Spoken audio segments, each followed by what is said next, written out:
this whole thing happen.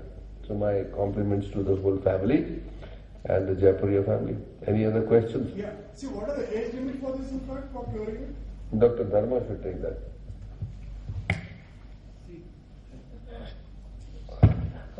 This transplant for thalassemia, like you can do from the 2 years age onward to any.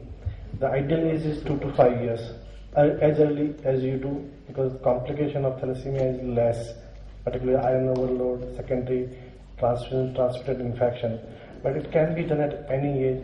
What you need actually identical donor, the stem cells, and family has to accept whatever the risk. As age advances, the risk increases because of the disease had its own complication to the other organ system.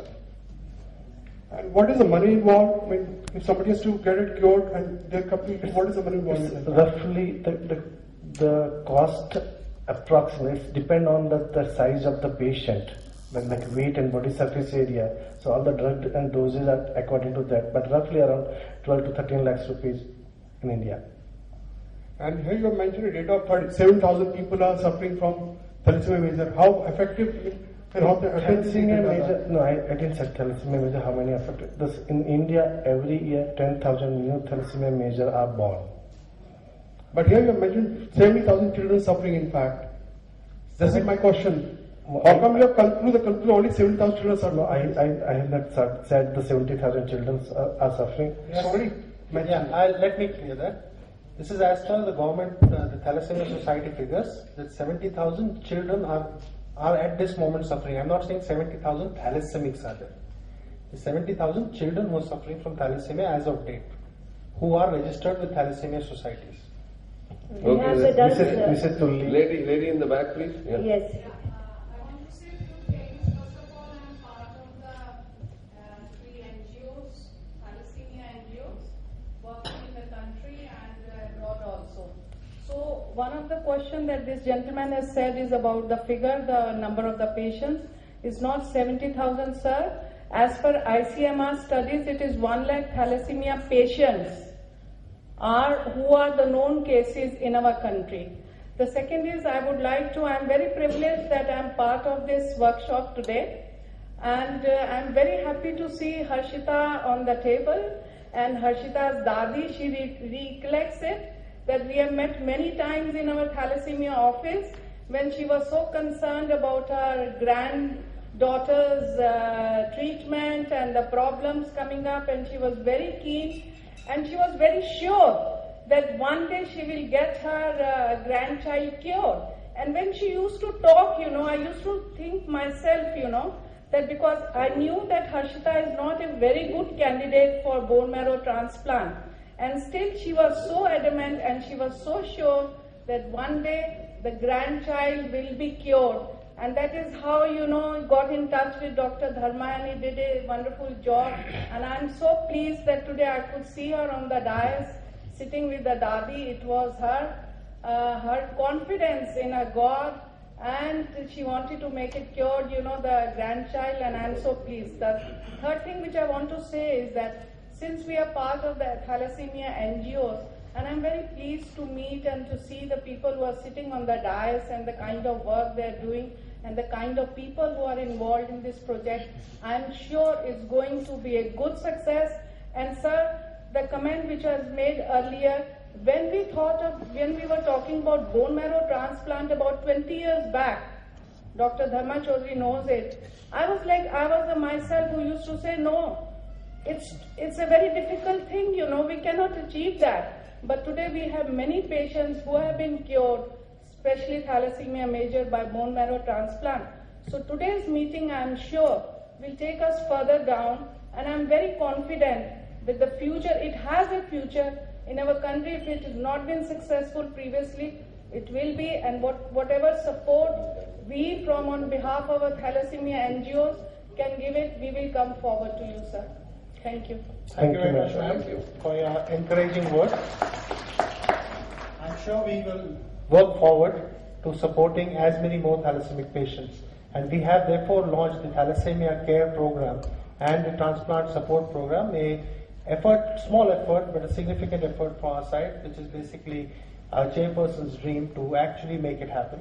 So we are supporting transplant programs as well as thalassemia patients if they are looking for banking for with CRAYOBANK. Thank you. There's another lady there. Yeah, go ahead. I have one question. As I understand, Dr. Chaudhary, you can correct me if I'm wrong. The stem cells stored from the umbilical cord is enough, as in the unit, is enough till the child is about 30 kgs. Yeah. Is that right? Yeah. Yeah. So, what do you suggest clients? This is also for cryobanks. What do you suggest to clients who need more units, whose children may have developed a disease where they need, they need the stem cells at an age when they're over 30 kgs or over 7 years? See, in the whole world, like, what is required for ideal transplant is adequate cell dose. If you are not getting adequate cell dose with one unit, people are using double cord, triple cord. So depending on the size of the patient, particular weight, what we need cell per kilogram of the body weight. So we are using double cord, triple cord. So but this, you will have to go to a public cord blood bank. yes, that's what I'm saying. Yeah. I said initially for transplant for any blood disorder where we need, as Dr. Priyan said, allogenic transplant from the donor to recipient. We need a matched sibling stem cells, whatever the source. So if the one cell unit is not sufficient, use the near identical unit from the other unit. So in adult transplant, where the cord blood is used as a source of stem cell, the majority of transplant are double unit. But actually, when they engraft, the body accept, there's only one cord they accept. Taking the discussion forward, I would like to tell you that there are several approaches being tried because cord blood has this limitation of the cell dose.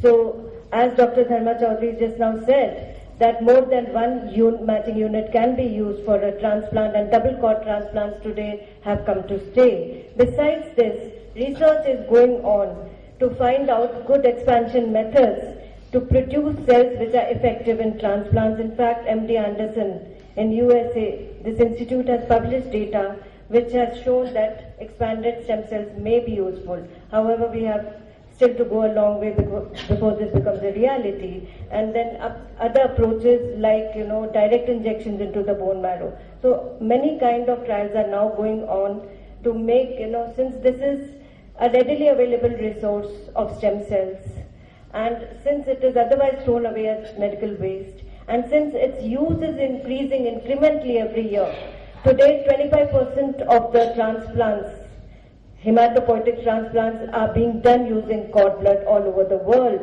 and the figure is stated to become 60% in another 5 years. I'll just add one thing here that so today, till date, that cord blood are mainly used for the blood cancers because they are emergency, and the cord blood is the only readily available source where emergency is required and you don't have matched sibling. So cord blood has lot of great potential because you need not to wait for 3 months or 6 months to look for unrelated donor by donor search registry.